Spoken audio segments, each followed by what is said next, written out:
ಜಗಳ ಬೆಂಕಿಯನ್ನ ಹಚ್ಚಿಕೊಂಡಂತಹ ತಾಯಿ ಮಗಳು ಸಾವನ್ನಪ್ಪಿದ್ದಾರೆ. ಬೆಂಗಳೂರಿನ ಸಂಜಯ್ ನಗರದ ಕೃಷ್ಣಪ್ಪ ಲೇಔಟ್ನಲ್ಲಿ ನಡೆದಿರುವಂತಹ ಘಟನೆ ಇದು. ತಾಯಿ ಸೀತಾ, ಮಗಳು ಸೃಷ್ಟಿ ಮೃತಪಟ್ಟಂತಹ ದುರ್ದೈವಿಗಳು. ನೇಪಾಳ ಮೂಲದ ಗೋವಿಂದ ಬಹದ್ದೂರ್ ಮತ್ತು ಸೀತಾ ದಂಪತಿ ಬೆಂಗಳೂರಿನಲ್ಲಿ ಮನೆಗೆಲಸ ಮಾಡಿಕೊಂಡು ವಾಸವಾಗಿತ್ತು. ಕೆಲಸ ಮಾಡ್ತಾ ಇದ್ದಂತಹ ಜಾಗದಲ್ಲೇ ವಾಸವಾಗಿದ್ದಂತಹ ದಂಪತಿ ಪತಿ ಪತ್ನಿ ಮಧ್ಯೆ ಆಗಾಗ ಜಗಳಗಳು ಕೂಡ ಆಗ್ತಾ ಇತ್ತು. ಪತಿ ನೇಪಾಳಕ್ಕೆ ಹೋದ್ರೆ 5-6 ತಿಂಗಳು ಬರ್ತಾ ಇರ್ಲಿಲ್ವಂತೆ. ನಿನ್ನೆ ಸಂಜೆ ಕೂಡ ಫೋನ್ ಮಾಡಿ ಜಗಳವಾಡಿದ್ದಂತಹ ಪತಿ ಮನನೊಂದು ಪೆಟ್ರೋಲ್ ಅನ್ನ ಸುರಿದುಕೊಂಡು ಬೆಂಕಿಯನ್ನ ಹಚ್ಚಿಕೊಂಡಿದ್ದಂತಹ ತಾಯಿ ಮತ್ತೆ ಮಗಳಿಗೂ ಬೆಂಕಿಯನ್ನ ಹಚ್ಚಿ ತಾನೂ ಕೂಡ ಆತ್ಮಹತ್ಯೆಯನ್ನ ಮಾಡಿಕೊಂಡಿದ್ದಾರೆ ಸೀತಾ. ಸಿಲಿಕಾನ್ ಸಿಟಿಯ ಸಂಜಯ್ ನಗರದಲ್ಲಿ ಹೃದಯ ವಿದ್ರಾವಕ ಘಟನೆಯೊಂದು ನಡೆದಿದೆ. ಕ್ಷುಲ್ಲಕ ಕಾರಣಕ್ಕೆ ಪತಿ ಪತ್ನಿಯ ಮಧ್ಯೆ ಜಗಳ ಆಗಿದೆ. ತಾಯಿ ಮತ್ತು 4 ವರ್ಷದ ಪುಟ್ಟ ಮಗಳು ಸಾವಿನಲ್ಲಿ ಇದೀಗ ಒಂದಾಗಿದ್ದಾರೆ. ನೇಪಾಳ ಮೂಲದ ಸೀತಾ ಎಂಬಕ್ಕೆ ತನ್ನ ಮಗಳು ಸೃಷ್ಟಿಯನ್ನ ಅಪ್ಕೊಂಡೆ ಬೆಂಕಿಯನ್ನ ಹಚ್ಕೊಂಡಿದ್ದಾರೆ ಅನ್ನುವಂತಹ ಮಾಹಿತಿ ಸಿಗ್ತಾ ಇದೆ. ಇನ್ನು ಇದೇ ವಿಚಾರಕ್ಕೆ ಸಂಬಂಧಪಟ್ಟಂತೆ senior crime reporter Ajay Gowda ದೂರವಾಣಿ ಸಂಪರ್ಕದಲ್ಲಿದ್ದಾರೆ. ಅಜಯ್, ಯಾವಾಗ ನಡೆದಿರುವಂತಹ ಘಟನೆ, ಕ್ಷುಲ್ಲಕ ಕಾರಣಕ್ಕೆ ಇಷ್ಟೊಂದು ದೊಡ್ಡ ನಿರ್ಧಾರವನ್ನ ತೆಗೆದುಕೊಂಡ್ರೆ ಹೇಗೆ ಅಲ್ವಾ?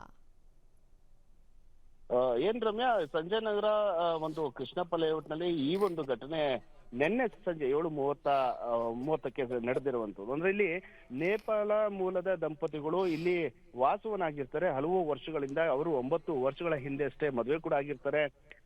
ಅದ್ರ ಜೊತೆಗೆ 2 ಮಕ್ಕಳು ಕೂಡ ಇರ್ತಾರೆ, ಒಂದು ಗಂಡು ಮಗು ಹಾಗೂ ಹೆಣ್ಮಗು. ಇಲ್ಲಿ ತಾಯಿ ಸೀತಾ ಏನಿದ್ದಾರೆ, ಅವರು ಮಗಳು ಸೃಷ್ಟಿ ಅಂತ 4 ವರ್ಷದ ಮಗು ಏನಿದ್ರೆ, ನಿನ್ನೆ ಇದ್ದಕ್ಕಿದ್ದಂತೆ 7:30 ಸುಮಾರಿಗೆ ಒಂದು ಪೆಟ್ರೋಲ್ ನ ಸುರ್ಕೊಂಡು ಬೆಂಕಿಯನ್ನು ಹಚ್ಕೊಂಡಿರ್ತಾರೆ. ನಂತರ ಅಕ್ಕಪಕ್ಕದ ಮನೆಯವರಿಗೆ ಯಾವಾಗ ಬೆಂಕಿಯ ವಾಸನೆ ಬರುತ್ತೆ, ಸುಟ್ಟು ವಾಸನೆ ಬರುತ್ತೆ, ಕೂಡಲೇ ಅವರಿಬ್ಬರನ್ನು ಕೂಡ ಸ್ಥಳೀಯ ಆಸ್ಪತ್ರೆಗೂ ಕೂಡ ಸೇರಿಸಲಾಗುತ್ತೆ.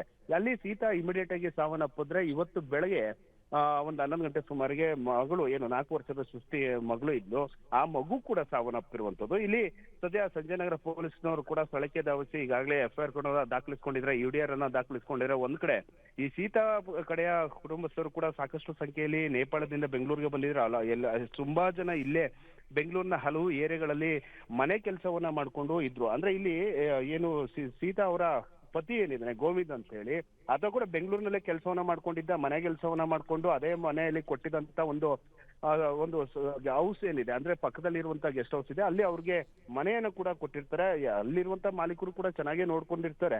ಇಲ್ಲಿ ಯಾವಾಗ ಇವ್ರ ಮಧ್ಯದಲ್ಲಿ ಸಣ್ಣ ಪುಟ್ಟ ವಿಚಾರಕ್ಕೆ ಗಲಾಟೆಗಳು ಆಗ್ತಾ ಇರುತ್ತೆ ಅಂತ ಹೇಳಿ ಮಾಹಿತಿ ಕೂಡ ಗೊತ್ತಾಗ್ತಾ ಇದೆ. ಅಂದ್ರೆ ಈ ಪತಿ ಏನಿದ್ದಾನೆ ಗೋವಿಂದ್, ಯಾವತ್ತಾದ್ರೂ ಅಂದ್ರೆ ಅದು ಒಂದು ಸಲ ಏನಾದ್ರು ಊರಿಗೆ ಅಂದ್ರೆ ನೇಪಾಳಕ್ಕೆ ಹೋದಂತ ಸಂದರ್ಭದಲ್ಲಿ 5 ತಿಂಗಳು 6 ತಿಂಗಳು ಕೂಡ ಬೆಂಗಳೂರಿಗೆ ಬರದೆ, ಆ ಮಕ್ಕಳ ಜೊತೆ ಮಾತನಾಡದೆ, ಹೆಂಡತಿಗೂ ಕೂಡ ಕೈಗೆ ಸಿಗದೆ ಆತ ಅಲ್ಲೇ ಉಳ್ಕೊಂಡ್ಬಿಡ್ತೀನಿ. ಆ ನಂತರ ಇಲ್ಲಿಗೆ ಬಂದಂತ ಸಂದರ್ಭದಲ್ಲಿ ತಿರ್ಗಾ ಕೆಲಸ ಮಾಡೋದು 1 ತಿಂಗಳು 2 ತಿಂಗಳು, ನಂತರ ನೇಪಾಳಕ್ಕೆ ಹೋಗೋದು.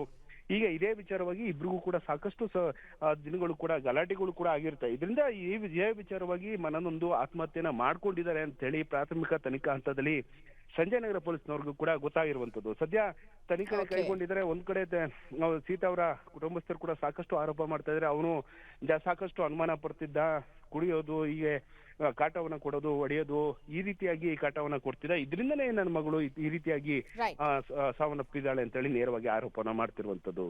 ರಮ್ಯಾ, ಥ್ಯಾಂಕ್ ಯು ತಮ್ಮ ಮಾಹಿತಿಗೆ ಅಜಯ್.